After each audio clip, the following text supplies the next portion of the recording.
Сиздин саламаттыгыңызды ойлогон ден соолук программасы бүгүнкү чыгарылышын сунуштайт. Ардактуу телекөрүүчүлөр, дал мына ушул бүгүнкү темабыз жөнүндө сизге айта кетсем, бүгүн кайсы бир оору жөнүндө маалымат бербестен биз укалоонун ден соолукка тийгизген таасири жөнүндө сүйлөшөбүз.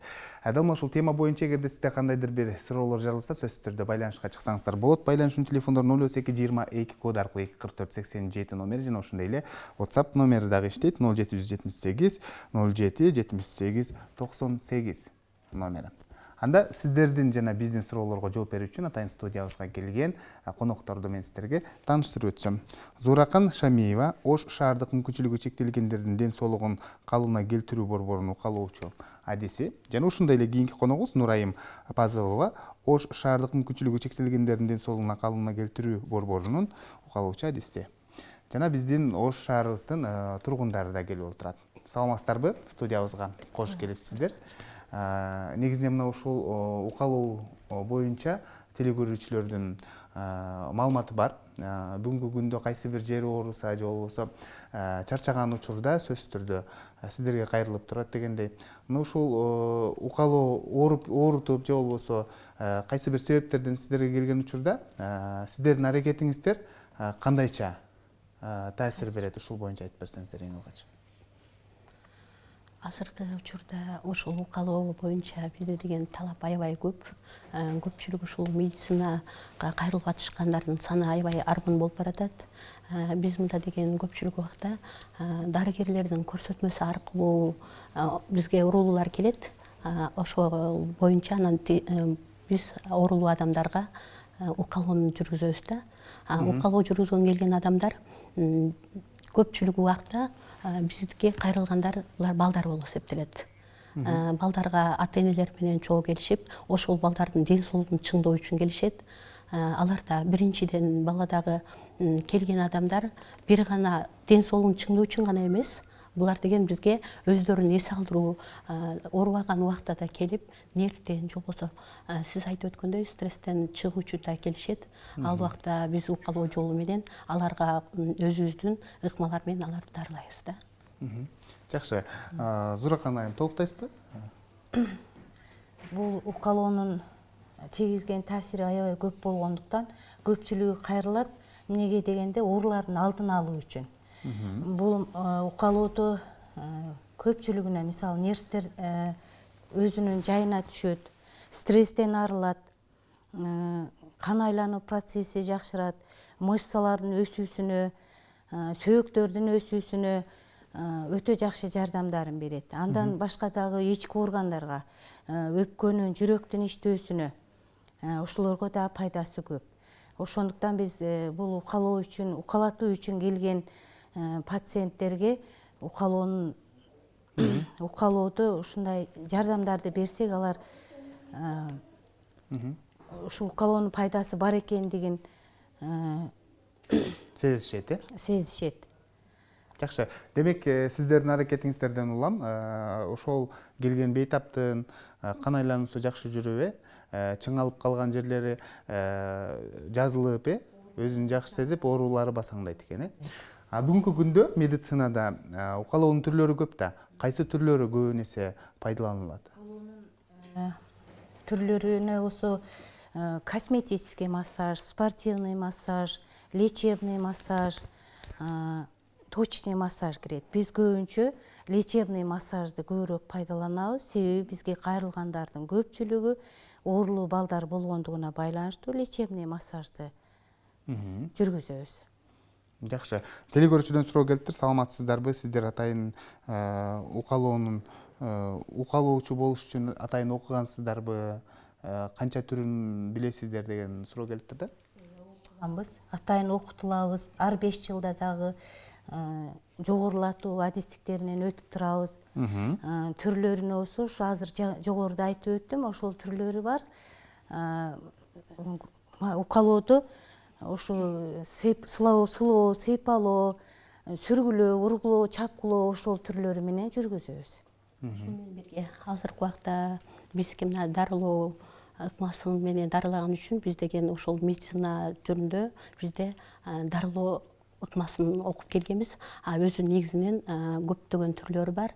Ал биздин негизги окуган окуу ушул дарылоо ыкмасы болуп эсептелет да. Ошону менен биз дарылайбыз. Жакшы. Дарылоо ыкмасы деп айтып калдыңыз да. Ал эми сиздер колдонгондон ыкмадан башка түрлөрү бар да, мисалычы. Чыгыш медицинасында аябагандай көптөгөн түрлөрү бар да. Алар менен дарылай албай калабы, же болбосо алар ооруну сакайтууга жардам бербей калабы деген суроолор жаралышы мүмкүн да. Сакайтууга жардам бербейт деп айтпайбыз. Азыркы учурда аябай ыкмалары көп. Дарылоонун чыгыш медицина түрлөрү булар аябай өнүгүп келип аткан ыкмалар. Булар менен да дарыласа болот. Биздики медицинада болгон үчүн биз көпчүлүк убакта андан тышкары дарылоонун ушул гана түрүн колдонобуз да, көпчүлүк убактачы. Негизинен дарылоо укалоосу менен. Жакшы. Бизде аудиторияда шаарыбыздын тургундары келген, анда кийинки суроо сиздерден болсун. Кандай суроо бересиздер? Саламатсыздарбы? Менин атым Турдугүл, Баткен областынан болом. Бел ооруганда үй шартында тебелесе болобу? Жакшы суроо чындыгында. Туура эле айтып өттүңөр. Азыркы убакта деген дарылоо ыкмасы көбөйүп кетти деп эле элдин баары деген ушул ыкмага өтүп алышкан. Үй шартында бул убакка чейин эле болуп келген. Азыркы убакта деле ошол учурлар кездешет. Үйдө эле балдарды чыгарып, тебелетип, оору басылыш үчүн жасашат. Бул ыкманы биз туура деп эсептебейбиз. Алар деген себеби артына чыгып бааланып тебилип аткан убакта алар туура эмес басып коюшу мүмкүн. Ошо менен бирге адамдын көпчүлүк убакта бул арт жагын тебелешет да. Ал убакта аларда деген омуртканы басууга мүмкүн эмес. Ошондо сөөк деген көп ооруга чалдыгып жабыркап калышы мүмкүн да. Жабыркап калат деп айтабыз. Ошондуктан мүмкүн эмес. Мүмкүн эмес экен, сөзсүз түрдө укалоону адис жасаш керекпи, же болбосо үй шартында мисалы көрүп билип, ошол ушундай жол менен жасайт экен деп анан башка бирөө дагы жаса берсе болобу деген. Өзү Мисалы кандай ыкмаларын үй шартында жасаганга болот, анан кандай ыкмаларын жасаганга тыюу салынат? Болот. Айтсаңыздар ушуну. Сылап, сыйпалоо ушундай ыкмалары мүмкүн. Үйрөтүлгөн болсо, же болбосо биздин көзөмөлүбүздөн өткөн болсо мүмкүн. Бизге келген, дарыланууга келгенде бизден көрүп, бизден кичине үйрөнүп, сабак алган болсо, уруксат берсе болот үй шартында. Жөндөн жөн эле барып туруп өзүнчө эле укалай берсе болбойт, мүмкүн эмес. Жакшы. 5 жылда бир атайын окуулардан өтүп турабыз дедиңиздер да. Мисалы бүгүнкү күндө чындыгында медицинага ар кандай ыкмалар кирип атат да. Бул массаж жасоого, же болбосо укалоого дагы өзүнчө жаңылыктар кирип турат. Ошол жаңылыктарды кошуп турасыздар да. сөзсүз түрдө ар бир билим өркүндөтүүгө барган убакта бизге жаңы ыкмалар, кирген ыкмалар көрсөтүлөт. Ошолор боюнча окуп келип, ошол өркүндөгөн билим боюнча жаңы ыкмалар менен биз укалоонун түрлөрүн өтөбүз. Жакшы. Кийинки суроону да берсеңиздер болот, сөз сиздерде. Кандай суроо бересиздер? Суроо бересиздерби? Саламатсыздарбы? Менин суроом төмөндөгүчө. Эгер бала жыгылып, ошол жерден травмалай турган болсо, ошол учур укалап дарылоого мүмкүнбү же наоборот терс таасирин тийгизеби? Мен жооп берейин. Жакшы, бул жерде бала кандайдыр бир жаракат алган болсо, ага биринчи жардамды укалап көрсөтсөк болобу деген да суроо. Биринчи жардамды биринчи ооруган мезгилде мүмкүн эмес укалоо. Качан гана бир убакыт өткөндөн кийин өзүнө келгенде состояние ошондо укаласа болот. Ага чейин мүмкүн эмес. Ар бир оору бизде орчундуу убакта дейт. Бул убакта деген оору күчөп турган убак болуп эсептелет. Ал убакта эч кандай укалоого мүмкүн эмес. Ал убакта сөзсүз түрдө дарыгерге кайрылуу керек. Дарыгердин көргөзмөсү боюнча андан кийин укалоого мүмкүн. Жакшы, кийинки суроо мындай, телекөрүүчүдөн келиптир. Саламатсыздарбы? Массаж алуу менен бирге остеохондростон сакайсак болобу деген суроо калды. Сакайса болот. Сакайса болот. Канча убакыт алыш керек? Ушул боюнча да айтып кетсеңиз болот. Минимальный 10 күн алат. Средний 15, максимальный 20 күн алса, со временем может жакшы болуп кетиши мүмкүн остеохондроз. Сиздердин өзүңүздөрдүн ушул жумуш тажрыйбаңыздарда кездешкенби? Чындыгында бул оорудан толук сакайып жакшы болуп кеткендер барбы? Же болбосо мисалы сиздерден алгандан кийин бир аз жакшы болуп калат, анан аз кыймылдуулук болуп кайра эле оору кайталанып калган учурларда кездешкенби?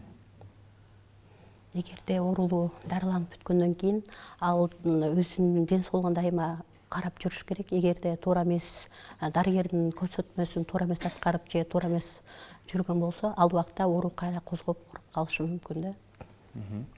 Жакшы. Биз дал мына ушул тема боюнча даярдалган видео материал бар, манжа медицинасы. Укалоонун бир түрүн көрсөтүп берет. Анда жалпыбыз биргеликте мына ушул сюжетке көңүл бурсак, андан соң кайрадан жолугушабыз.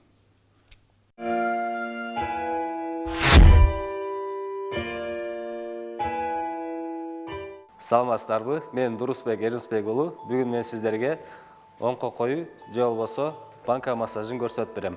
Банка менен массаж кылаарда эң биринчи керектүү буюмдарды даярдап алабыз, керектүү инструменттерди. Булар бизге банкалар. Банкалардын размерлери жана түрлөрү болот.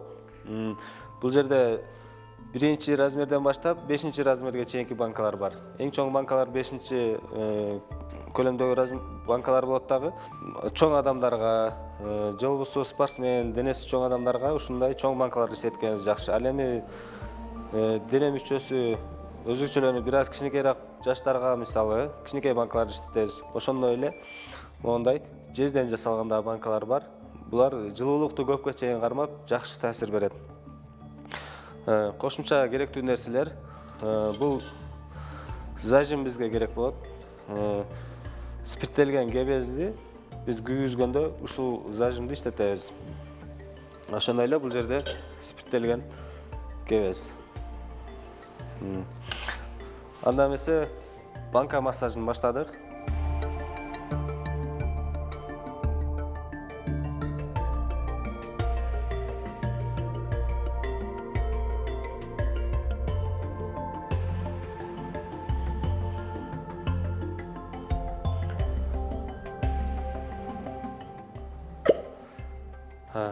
Банканы койгондо эң аввалы күйүп жаткан спирттелген кебезди банканын ичине киргизип, тез ылдамдыкта койгонго аракет кылышыбыз керек. Ошондо гана банка жабышат дагы вакуум болуп, ичине кожаны, терини сорулат. Тери банканын ичине 1 сантиметр, 1,5 сантиметрге чейин кириш керек. Андан сырткары банкага кирип жатканда абайлап мойнуна тийгизип албастан киргизиш керек. Эмне дегенде спирттелген кебез тийгенде банканын мойну дагы спирт болуп күйүп жаткан учурда шашып коюп алышыбыз мүмкүн дагы, терини күйгүзүп алышыбыз мүмкүн. Ошондой эле күйүп жаткан кебезди денеден 20-25 сантиметр, 30 сантиметр аралыкта кармап, денеден алыс кылышыбыз керек. Ошондой эле күйө турган ар кандай шеше, полотенце ошол нерселерден алыс кармашыбыз керек.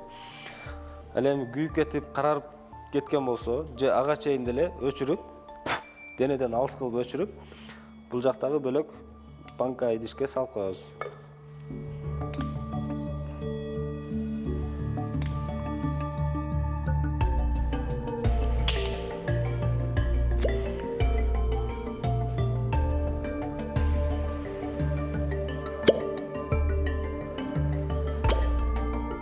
Бул массаж экиге бөлүнөт. Банка коюу жана банка массажы деп айтылат. Банка коюу бул жоң гана банкаларды денеге тизип коюлат. Ал эми банка массажы деп биз банка менен денеге койгонубуздан кийин ылдыйга өйдөгө түз эле кылып сыдырып, же болбосо спираль сыяктуу кылып тегеретип, кожанын үстүнөн айландырып, массаждын түрлөрүн жасасак болот. Ошондой эле зигзаг сыяктуу кылып жасасак болот. Же болбосо кайсыл жеринде көйгөйү көп болсо, мисалы остеохондроз, уюп калган, табып калган, же болбосо суу өткөн жерлери болсо, ошондой эле бул банканы арыктоо максатында дагы антицеллюлитный массаж катары колдонсо болот. Кай жеринде көйгөй болгон жерлерди көбүрөөк айландырып, же болбосо зигзаг кылып, эгер спинаны жасасак, жонуна жасасак, мына кабыргаларынын ийизи менен ылдыйга өйдөгө жылдырып жасайбыз. Ал эми лопаткалардын үстүн болсо тегеретип жасасак болот.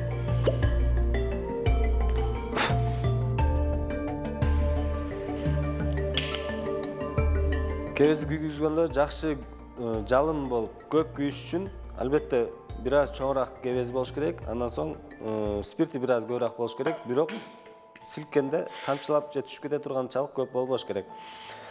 Катуу кожаны, терини банка содурганда катуу соруш үчүн бизге ушундай катуу күйүп жаткан спирттелген кебез керек.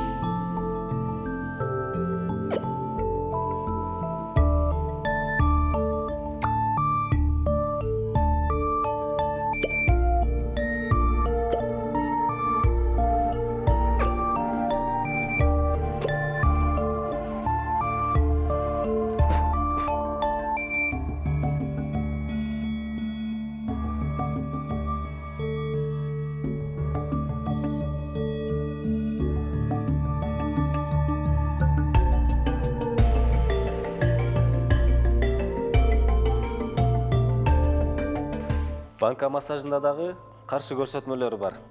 Алар болсо денесинде ар кандай кесилген, сыйрылган, же болбосо канаган, угри, приши бар болсо коюлбайт. Дене табы көтөрүлүп, кан басымы жогору болгон учурда, ошондой эле психикалык жактан жабыркап ооругандарга коюлбайт. Бардык башка массаждарда эле каршы көрсөтмөлөрү окшош. Лопаткалардын үстүнө арык адамдарга коюлбайт, кабыргалардын үстүнө арык адамдардын үстүнө коюлбайт. Ошондой эле мына далы жака өтө чекесине коюлбайт. Ал эми башка жерлерине койсо боло берет. Бул банка массажы жонунун аркасынан башка колдоруна, буттарына, башка жерлерге дагы койсо болот. Дагы кайсы жерлерге болбойт. Булар чыканагынын ички тарабы, тизенин ички тарабы, сөөктүү жерлер, ошондой эле колтук, анан чач чыккан жерлерге коюлбайт. Банкаларды биз денеге тегиз тизип, банкаларды коюп алганыбыздан кийин 10-15 мүнөткө чейин пациенттин жатып туруусун суранабыз. Бул массажды ар күнү алганга болбойт. Бир жумада 2 же 3 жолу, же болсо күн алса жакшы. Ошондой эле бир курс бул 3 күн, 5 күн же 7 жолу алса жакшы. Ал эми буну кайсыл учурларда жакшы? Буну көбүнчө кыймыл аз болуп, кан айлануусу начарлаган учурда массаж алса абдан жакшы. Андан сырткары суук өткөндө банкалар суукту соруп ала турган касиетке ээ. Ошондой эле жел туруп калса, же болбосо дем алуу системасында ар кандай көйгөйлөр болсо, өпкөгө суу өтсө, ушул учурларда абдан жакшы массаж деп ушул банка массажын айтам. Ушул менен бүгүнкү көрсөтүүбүздү аяктайбыз. Сак саламатта калыңыздар.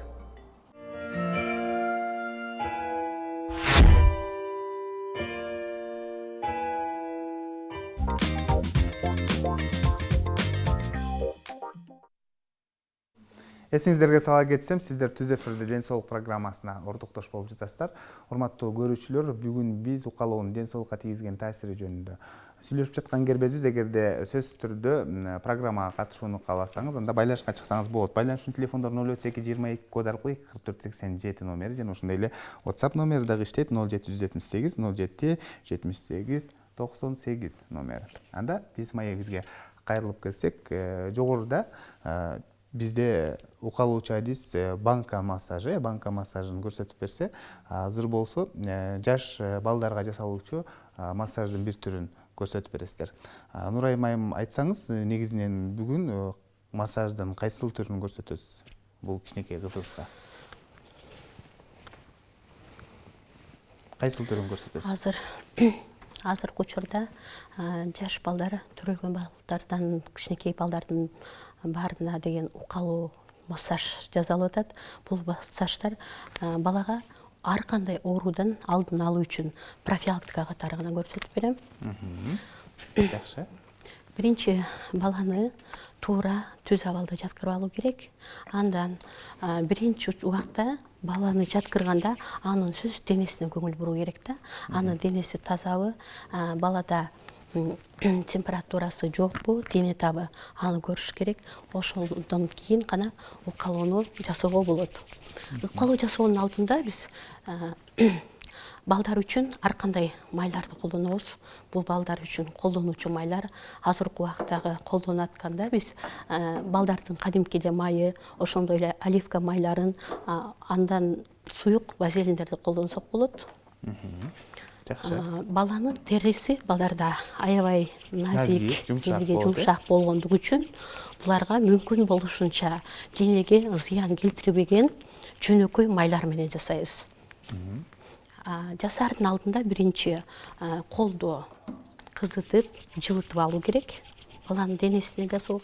Андан кийин укалоону баштайбыз. Жакшы. Сылап сыйпалоо. Бул укалоонун 4 түрү бар. Мында биринчи түрү бул сылоо түрү деп айтылат. Экинчи сыйпоо, үчүнчү сүргүлөө жана ургулоо болуп эсептелет да. Укалоону баштаганда дененин баардык жагын акырындык менен сылап алуу керек. Денеге колду толугу менен тийгизип, анан сылап алуу керек да. Андан кийинки ыкмага өтөбүз. Андан кийинки ыкмада ар бир жасап аткан бул сылоо ыкмасы ар бир ыкмадан кийин кайталанып туруу керек. Ар бир жасалып аткан ыкма 5, 6, 8, 6 жолудан 8 жолуга чейин кайталануу зарыл. Ошондо канча убакыт жасалыш керек негизинен? Эгерде баланын жаш өзгөчөлүгүнө карап жасалат, мында биз укалоону балдар төрөлгөндөн 1,5-1 айдан баштап жасоого мүмкүн. Эгерде жалпы массаж дейбиз, ал убакта баланын жаш өзгөчөлүгүнөн 20 минуттан 25 минутага чейин жасалат. Эгерде балдар чоңоюп калган убакта аларга кошумча убакыт талап кылынат. Жакшы. Азыр сиз оорунун алдын алуу үчүн жасап атам бул массаж деп калдыңыз да. Анан бизде көрүп жаткан телекөрүүчүлөрдүн бардыгынын баласы бар да. Алар ушул жаш балдарга деле укалоо мүмкүн турбайбы деп анан ден соолугунун чың болушун каалайт да. Ден соолугу чың балдарды дагы ушинтип массажга алып келип турган туурабы, же болбосо кээ бирлер айтып калат го, бир жолу барсаң өнөкөт болуп ошол массажга же болбосо укалоого көнүп калат денең деп айтып калышат да. Дарылоо бул биз жасап аткан укалоо бул дарылоо, укалоо массаж болуп эсептелет.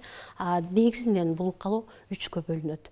Биринчи жасаган укалоо бул профилактика катарында, экинчи жолку бул дарылоо ыкмасы, үчүнчү жолу бул деген ошол бала, ошол ооруп аткан баланын оорусу күчөп баратса, ага кошумча да ыкма, бул дарылоону жасайбыз да ыкмасын. Анан силер айтып өткөндөй, балдарды деген үйдө алып барып өзүбүз жасасак болотпу деген кайрылуулар бизге аябай көп болот. Ал убакта биз үй шартында жасоого болгон эң жөнөкөй түрлөрүн көргөзүп беребиз ата-энелерге. Демек, дени сак балага да массаж алып турса болот экен да.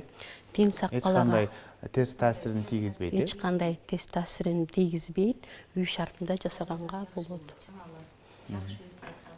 Азыркы убакта балдарына кайрылган ата-энелер аябай көп.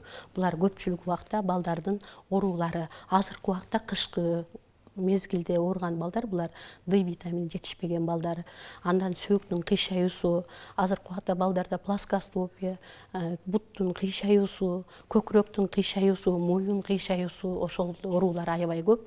Ошол оору менен кайрылган балдардын саны бизде арбын. Жакшы, ошол сиздерге бейтаптар кайрылса, алардын даттануусуна карап, анан канча убакыт алат, же болбосо баары эле 10 күн алып, анан эс алабы кандай? Биринчиден сөзсүз түрдө бизге дарылоодо дарыгердин көрсөтмөсү менен келишет.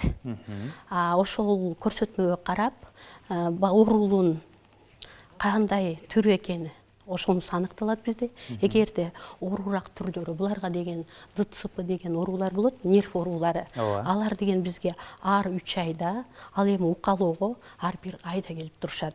Ал эми азыр айтып өткөндөй профилактика түрү боло турган болсо, 6 айда бир алып турса болот. Жакшы, телекөрүүчүдөн суроо келиптир. Саламатсыздарбы? Кан басымы барларга дагы массаж алганга болобу деген суроо келиптир да. Зуракан айым, сиз жооп берсеңиз. Өтө жогору болсо мүмкүн эмес. Же болбосо давлениясы түшкөндөн кийин жасаса болот. Башка органдарына. Только башка эмес да. Башка органдарына можно. Жакшы.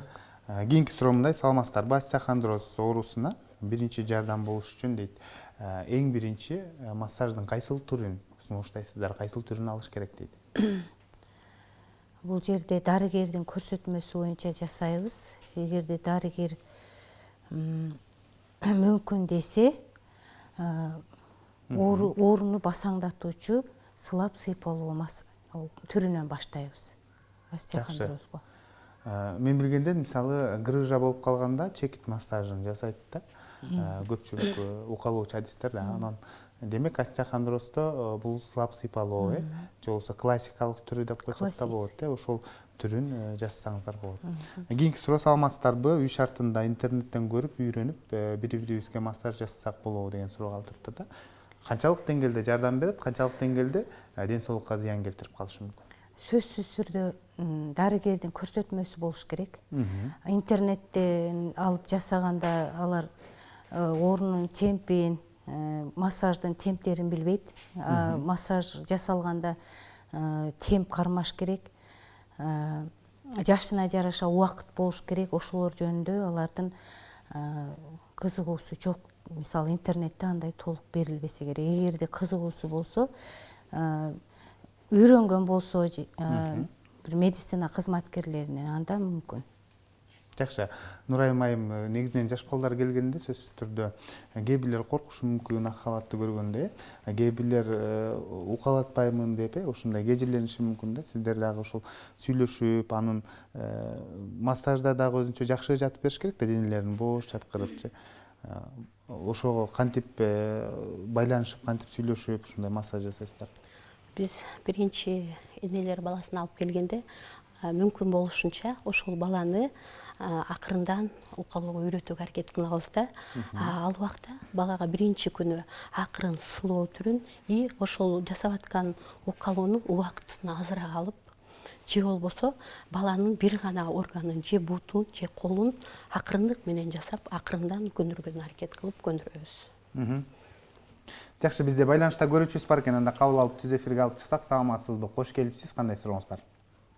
Менин кызым 1-класста окуйт да. 1-класста окуйт. Анан кийин мынандай 2 далым тал иштей берет. Ошону кандай кылыш керек? Массаж кылыш керекпи же дарылаш керекпи? Жакшы. Суроо түшүнүктүү болду. Жооп берсеңиз болот, Зуракан айым. Эгерде балаңыздын 2 далысы ооруган болсо, сөзсүз түрдө дарыгер ортопедке көрүнүш керек. Ошо дарыгер ортопедтин көрсөтмөсү менен дарыласак болот. Жакшы. Азыр кандай ыкмаларды колдонуп жатасыз? Мындай ыкмада биринчи ошол эле азыр айтып өткөндөй сулуу ыкмасын, ошо менен бирге кошумча деп коет. Кошумча ыкмаларды көргөзүп өттүм. Мындай кошумча ыкмада омуртканын эки чети менен алып өтөбүз. Укалоодо эч качан омуртканы басууга мүмкүн эмес. Ошону менен бирге арт жагынан баланы өйдөдөн ылдый карап сылоо ыкмалары. Ошондой эле булчуңдарга жасалуучу ыкмалар. Ал менен бирге ургулоо ыкмасы. Мына ушул укалоо баланын боюн өсүүсүнө дагы жардам береби деген суроо калтырыптыр да. Жакшы. Анан сиздердин ооруканаңыздар бул мүмкүнчүлүгү чектелген балдардын ден соолугун калыбына келтирүү борбору экен. Көбүн эсе сиздер ушул жогоруда айткандай ДЦП же болбосо мүмкүнчүлүгү чектелген балдар менен көп машыгат экенсиздер да. Бүгүнкү күндө кандай жыйынтыктар болуп жатат, ушул боюнча айтып берсеңиздер. чындыгында эле жакшы таасир берип сиздердин аракетиңиздер сакайып кеткендер барбы? Зууракан айым. Бизге азыр акыркы убактарда аябай кайрылуу көп. Себеп дегенде балдарынын ден соолугунан мүмкүнчүлүгү чектелгендер бизге аябай ишенип келишет. Алар сакайып кеткендер көп болгондугуна байланыштуу болсо керек деп ойлойм. Же болбосо ошо балдарынын ден соолугунун жакшырышы аларга түрткү берип атса керек деп ойлойм да. Ошон үчүн бизге кайрылуулар көп.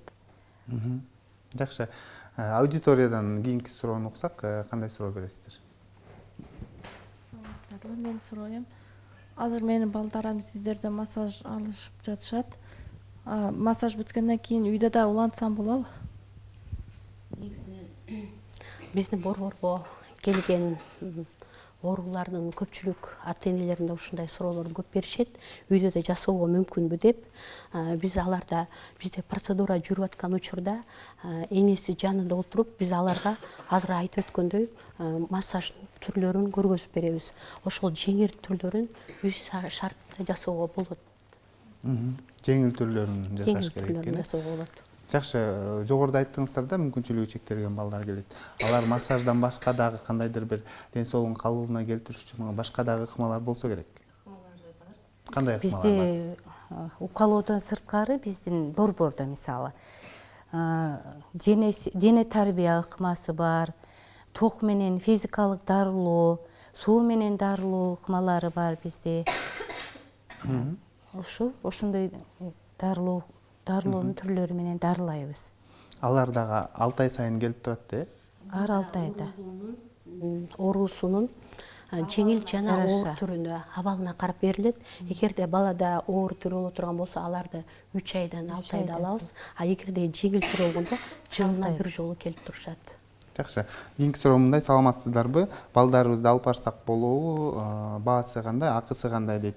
Кимдерге акысыз, кимдерге кайсы бир өлчөмдө акча төлөш керек? Ушул боюнча айтып берсеңиздер. Бизде дарылануу акысыз. Кайрылгандардын баардыгын кабыл алабыз. Келе берсин. Шаар боюнча эле аласыздарбы, же болбосо башка региондордон да? Райондордон көп кайрылуулар болот бизге. Шаардыктардын бизге кайрылуусу бир аз азыраак. Себеп дегенде биздин шаарда массаж, укалоо түрлөрү поликлиникаларда, СЦМдерде бар. Ошон үчүн райондор көп кайрылат бизге. Жакшы. Кийинки суроо мындай да, негизи чүрпөсү же болбосо бала төрөлгөндө эле апасы же болбосо дарыгерлер анын кандайдыр бир бутунда кандайдыр бир ушундай көйгөйү бар экенин билсе, кайсы убакыттан баштап массаж жасаш керек, же болбосо төрөлгөндөн кийин эле жасаса боло береби? Эгерде бир патология менен төрөлгөн болсо бала 2 жумадан кийин врачтын көрсөтмөсү менен жасаганга мүмкүн. Азыркы убакта патология менен төрөлгөн балдардын саны да көп. Патология менен төрөлгөн балдар андан кийинки пайда болгон оорулар бар. Алар балдар кандайдыр бир травма алып калгандан кийин же кандайдыр бир ооругандан кийин ооруп калышы да мүмкүн. Ал эми патология менен төрөлгөн дегенибиз бул энеден төрөлгөндө ошондой төрөлүп калган балдар кирет. Жакшы, азыр аяктап калдыңызбы? Ооба. Мына ушул массажды алып бүткөндөн кийин бала бир аз жатып туруш керек да? Сөзсүз түрдө жатыш керек укалоодон кийин. Эгер балага укалоо аябай жаккан убакта бала уйкуга да кетишет. Ошондой эле дененин кызаруусу бул ошол ыкманын таасир этип аткандыгы болуп эсептелет. Укалап бүткөндөн кийин бала 5 минуттадан 10 минуттага чейин жатып турса болот. Жакшы. Азыр аяктап калдыңыз, эми үстүн жаап коесузбу? Айтсаңыздар, негизинен жогоруда эле айттык, укалоонун түрлөрү көп деп да. Анан механикалык, бүгүнкү күндө атайын массаж жасоочу аппараттар да чыгып калды да. Бул канчалык деңгээлде пайдасы тиет, же болбосо тескерисинче аны менен катуу жасалып калышы мүмкүн, ушул боюнча айтсаңыздар да. Анан мисалы көпчүлүк жерде мисалы биз баягы укалоочу креслолорду дагы көрө турган болуп калдык да соңку убакыттарда. Пайдалуубу деги? Туура айтасыңар. Азыркы убакта укалоонун ар кандай ыкмалары, алар менен кошо ар кандай аппарат түрүндөгү укалоо укалоолор болуп жатат. Бул убакта бул укалоо деген сөзү колдун же кандайдыр бир аппараттын жардамы менен денеге таасир берүүчү ыкма болуп эсептелет. Ал эми биз кичинекей балдарга жасоодо эч кандай аппараттардын жардамы менен укалаганды сунуштабайбыз. Мүмкүн болушунча колдун жардамы менен. Ал эми жаш өзгөчөлүгүнө карап, жашы өткөн чоң адамдар болсо, анда аппараттын жардамы менен алса да болот. Жакшы. Анан айтсаңыздар, негизинен мына ушул укалоонун жакшы жактарын айтып атабыз, кимдерге боло турганын дагы токтолуп кетсеңиздер, кайсыл адамдар же болбосо кандай оору менен ооругандар укалоону такыр албаш керек? Ушул боюнча айтсаңыздар. Укалоону биз сөзсүз түрдө оорулуу келген убакта эле айтып өтөбүз. Оорулуу кайсы адамдарга мүмкүн, ал эми кайсы адамдарга мүмкүн эмес. Биздики дарылоо ыкмасы болгон үчүн мында ар кандай ооруларга, кардиологиялык ооруларга, жүрөк ооруларына, ошол менен бирге ортопедиялык оорулар, мында сөөктүн оорулары, сөөктүн кыйшаюусу оорулар кирет. Ал эми гастроэнтерологиялык оорулар, аларга деген ичеги, ашказан, аны менен бирге кан аздуулук балдар, ошол менен бирге мындагы пульмонологиялык оорулар, аларга көп жөтөлгөн, аябай балдардын слабый организми, слабый балдар, алсыз балдар, булар алууга мүмкүн. Ал эми оорууну алып жаткан убакта сөзсүз түрдө эгерде ооруда өзгөчө учурда мында оору күчөп турган убакта эч кандай укалоого мүмкүн эмес. Аны менен бирге ошол оорулуу адамда кандайдыр бир кан оорулары же болбосо зыян, ошол организмде зыян болуп жаткандай эле баладагы же болбосо чоң адамдагы теридеги оорулар, аллергия берген оорулар аларга мүмкүн эмес. Онкологиялык ооруларга мүмкүн эмес. Жакшы. Кийинки суроомундай, эгерде баланын бутунда кандайдыр бир кыйшаюуну, сөөктөрүн кыйшаюуну байкаса, кайсыл убакытка чейин кайрылган жакшы? Кайсыл убакытка чейин кайрылса, анын жыйынтыгы жакшы болот? Ушул боюнча айтсаңыздар. Азыр эле ушул темада айтып өттүк. Патологиялык оорулар деп айтып атабыз. Балдар төрөлгөндөн баштап ошол төрөт бөлүмдөрүндө неонатолог деп коет. Ошол дарыгерлер көрүп, ошолордун көрсөтмөсү боюнча алышат. Бул убакта балдарды негизинен 3 жашка чейин алабыз. Балдардын сөөгү катып барага жакты алышса болот. Ал эми кичинекей балдарга курс дарылоодо аз убакытты талап кылат. Демек, 3 жашка чейин эгерде сиздерге келе турган болсо, жакшы жыйынтык берет экен да.